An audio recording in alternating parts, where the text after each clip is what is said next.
simplement. Le gouverneur a choisi de libérer un prisonnier. La foule a choisi ton nom. Barabbas sortit de sa cellule et marcha vers la lumière. Mais dans la cour il aperçut un autre homme. Un homme couvert de blessures, portant une couronne d'épines.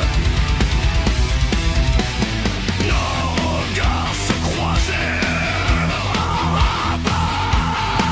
Ne connaissait pas encore toute son histoire.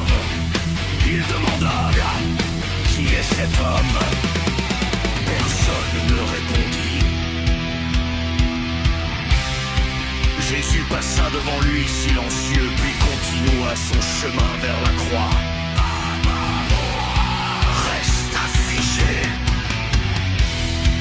Un homme allait mourir à sa place.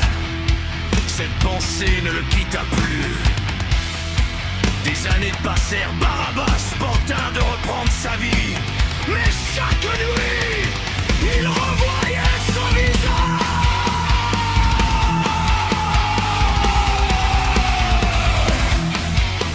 Il entendait encore les cris de la foule. Et il se demandait: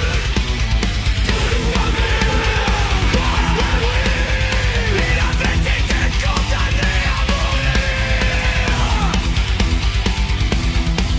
Jésus avait été condamné à mourir. Mais lui était sorti vivant.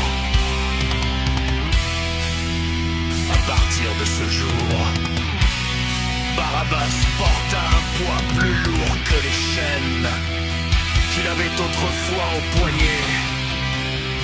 Celui d'une dette qu'il ne savait pas comment payer.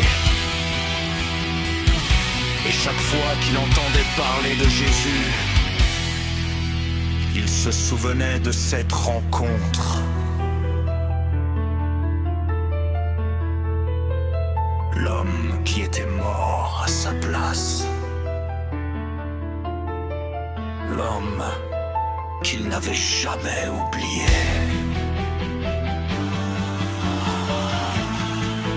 Barabbas avait échappé à la croix. Mais la